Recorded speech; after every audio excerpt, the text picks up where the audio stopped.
We are heading to our South Carolina Capitol newsroom now. WSAV's Jason Raven sat down with Governor Henry McMaster a little more than a month into his second full term to hear more about the years ahead.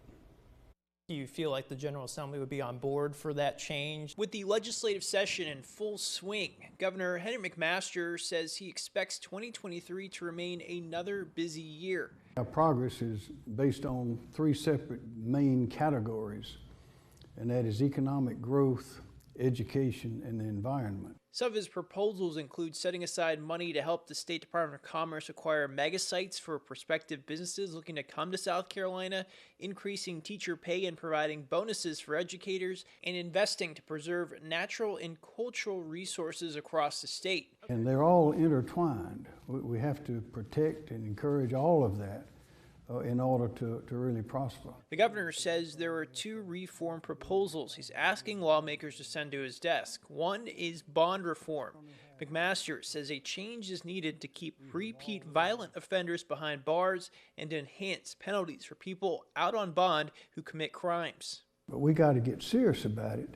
And until we do, we're going to keep having these very sad stories in the news, but we've got to do something, and that's what I've asked the General Assembly to do, is shut that revolving door.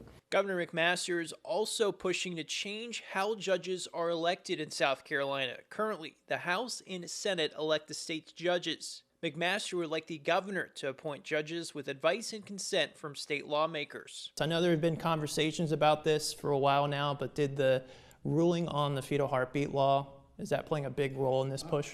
That's something that some people had mentioned, but there are a lot of people who've been concerned about the system from the very beginning, because you have, and I'm not casting aspersions on anybody, but the appearances are important.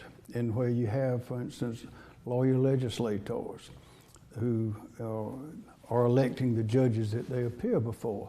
Now, we've got a lot of great legislators who are tremendous lawyers, and I'm certainly not criticizing anybody, but the average citizen out there has some concern about that very thing, just because that's the way it happens. After the state Supreme Court struck down South Carolina's 6-week ban, also known as the Fetal Heartbeat Act, abortion is currently legal up to 20 weeks into a pregnancy.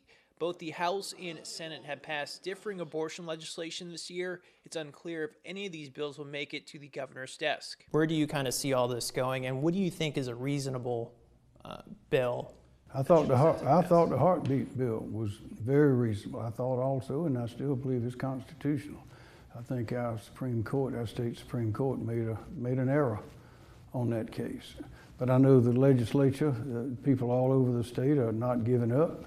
Neither am I. I mean, I think people want to see a reasonable bill passed. Next month, the House will debate their budget plan on the floor. It includes some of the governor's proposals. Jason Raven, WSAV News 3, on your side.